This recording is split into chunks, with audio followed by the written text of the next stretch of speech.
బెల్లంకొండలో bumper offer 3,75,00,000 G+2 4 BHK villa కొనండి. నెలకు 1,00,000 rent guarantee. Terms and conditions apply. ఎందుకు అనంటే 3-4 నాకు తెలిసిన విషయాలు మీకు తెలియని విషయాలు కొన్ని చెప్తా. తెలుగు సినిమా నాగబాల సైలెన్స్. తెలుగు సినిమా క్లాసికల్ ఫిలిమ్స్లో లవకుశ ఎంత గొప్ప సినిమా, మీకు క్లాసిక్. తెలుగు సినిమా మాయాబజార్లు, లవకుశలు క్లాసిక్స్. ఈ మనం కాదు, నేను ఇప్పటికి 5 జనరేషన్లు దాటి వచ్చా. తెలుసు కదా, రామారావు నాగేశ్వరరావు ఒక జనరేషను, కృష్ణన్నయ్య సోమన్ బాబు గారు ఒక జనరేషను, చిరంజీవి నేను ఒక జనరేషను, మహేష్ బాబు ఎన్టీఆర్ జూనియర్ ఎన్టీఆర్ ఒక జనరేషను. ఇప్పుడు కొత్త కుర్రాళ్ళు వచ్చారు. 5 జనరేషన్లు దాటి వచ్చారు. నాతో పెట్టుకోకు. Thank you very much. Good day. ఎందుకంటే ఊరికే సరదాగా చెప్తున్నాను. నేను ఎప్పుడుకి ఇలాగే ఉంటాను. మరి ముఖ్యంగా ప్రియాంక కోసమే ఇవాళ మాట్లాడుతున్నాను. నేను హౌ ఐ బిహేవ్, నా వయసు అంటే ఇందాక సైలెంట్గా చెప్పేశా. మీకు చెప్పను, మీకు తెలీదా? మీకు తెలుసు కదా. ఏది ఏమైనా లవకుశ సినిమా తీసేటప్పుడు కాంతారావు గారు ఆ సినిమాలో లక్ష్మణుడు, మీకు గుర్తుండే ఉంటుంది. ఆ కథ, లవకుశ కథ ఏంటి అసలు?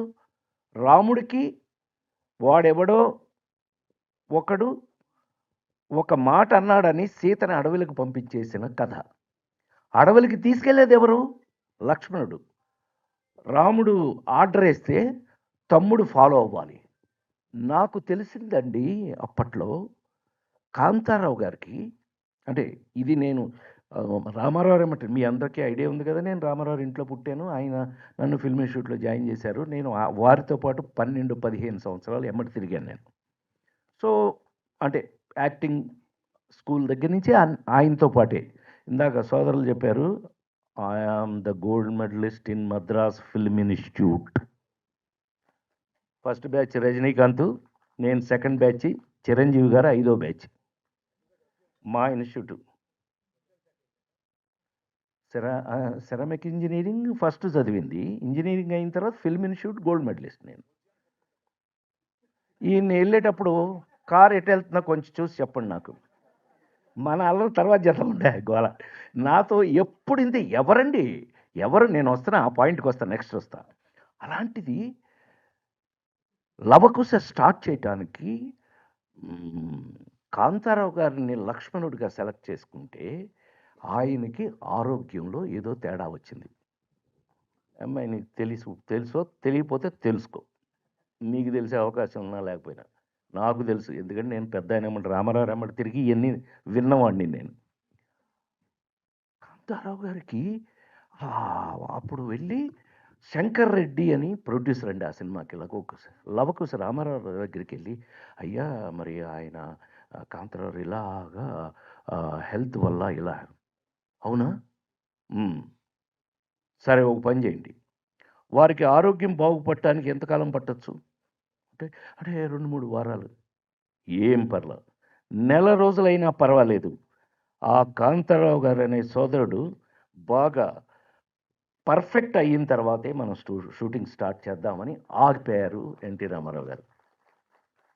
నెల రోజుల్లో ఆయన రెడీ అయిన తర్వాత కాంతారావు గారిని లక్ష్మణుడిగా పెట్టి Lava Kusa, classic of Telugu cinema.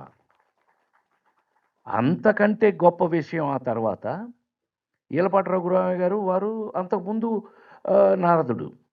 But మన జనరేషన్లు అందరికీ కూడా నారాయణ నారాయణ. ఎన్టీ రామారావు గారిని కూడా అలా ఏడిపించేశాడు ఆయన. మామూలు నారదుడు కాదండి, హీఈస్ ద ఓన్లీ నారదుడు నాకు తెలిసి. Hats off. అలాంటిది ఆ తర్వాత కాంతారావు గారికి ముఖ్యమైన విషయం ఇప్పుడు చెప్తున్నా. ఇప్పుడు అలరజయ్య బ్రదర్ కాంతారావు గారిని చూసి ఉచ్చపోసిన తమిళ గ్రేటెస్ట్ హీరో ఎంజిఆర్. కాంతారావు గారి పేరు అమ్మ బాబోయ్, జానపదాలు. కాంతారావు గారి జానపదాలు చూసి వాడెవడరా బాబోయ్, మొత్తం లేపుకెళ్ళిపోతున్నట్టు ఇండియన్ సినిమానని ఉచ్చపోసిన వాడు ఎంజిఆర్ కాంతారావు గారిని చూసి. Hats off, hats off. మామూలుగా కాదు. మామూలుగా. ఆ తర్వాత మీకు తెలియదే ఉంది. ఇంకా నేను ఇంకా అదంతా చెప్పక్కర్లేదు. రామారావు గాని, నాగేశ్వరరావు గాని ఎవరికైనా సరే తమ్ముడైనా, బామ్మర్దైనా ఏది ఇంపార్టెంట్ క్యారెక్టర్ ఉన్నా కాంతారావు గారికి. వాళ్ళతో పాటు అలా ఈవేళ మనం గుండె మీద చేసుకు చెప్పాలి అనంటే తెలంగాణ రాష్ట్రంలో ఏకైక హీరో కాంతారావు గారు. ఇవాళ మనం ఆయన పేరు మీద హ్యాట్స్ ఆఫ్. ఎందుకనంటే చివరికి నా అదృష్టవశాత్తు మహానటులు గుమ్మడి గారి ఇంట్లో అందరం కలుసుకునేవాళ్ళం. గుమ్మడి గారికి నా మీద ఎంత ప్రేమ అంటే, ఇదిగో ఈ నా కూతురు లాంటిది, ఇది నా పిల్లలాగా ఆయనకి ఎంత ఇష్టం అంటే, ఆయనట మిస్సమ్మ సినిమాలో ఎక్కడో కామెడీ వేషం సీన్ చేశాడు ఆయన గుమ్మడి గారు. ఒక్క సీను గుమ్మడి గారు. అది ఎంత కష్టమో నాకు అర్థమైంది. అసలు కామెడీ అంటే చేస్తారా మీరు? ప్రసాద్ ఏదో ఒకసారి చేసి చూపించు అని వాడు ప్రతిదానికి. కాదండి అది చేశాను. కాదు కాదు, ఆ లేడీస్ టైలర్లో ఆ ఎక్స్ప్రెషన్ పెట్టు ఒకసారి, ఏది ఆ ఎక్స్ప్రెషన్ పెట్టు. ఈ రోజు ఆయన ఈ సాయంకాలం మమ్మల్ని ఎంత ప్రేమగా గుమ్మడి గారు, కాంతారావు గారు, నేను, ఇంకా అప్పట్లో ఎవరు దొరికితే వాళ్ళు అందరూ కలిసి భోంచేసేవాళ్ళం చాలా కాలం పాటు ఈ ఫిలిం నగర్ గుమ్మడి గారి ఇంట్లో. ఆ విధంగా కాంతారావు గారితో కలిసి తిరిగే రోజులు చాలా నాకు అదృష్టం కలిగింది. He's one of the most sensitive actor. ఇందాక మా సోదరులందరూ నా గురించి చెప్తూ లేడీస్ టైలర్ సినిమాకి ఆ నలుగురు సినిమాకి ఏమన్నా సంబంధం ఉంటుందండి? నాకు తెలిసి అయితే ఉండదు. ఎందుకనంటే హాలీవుడ్ యాక్టర్ని ఎవరన్నా తీసుకొచ్చి, హాలీవుడ్ లేకపోతే డైరెక్టర్ని ఎవరన్నా తీసుకొచ్చి పొద్దున్నే లేడీస్ టైలర్ సినిమా చూపించి, మధ్యాహ్నం వాడికి భోజనం పెట్టి, సాయంకాలం ఆ నలుగురు సినిమా చూపించండి. నవ్వారేంటండి బాబు, ఇలా నవ్వేశారేంటి మీరు? కాదు, వాడు ఏమంటాడు తెలుసా? వాడెవడు వీడెవడు అని అంటాడు.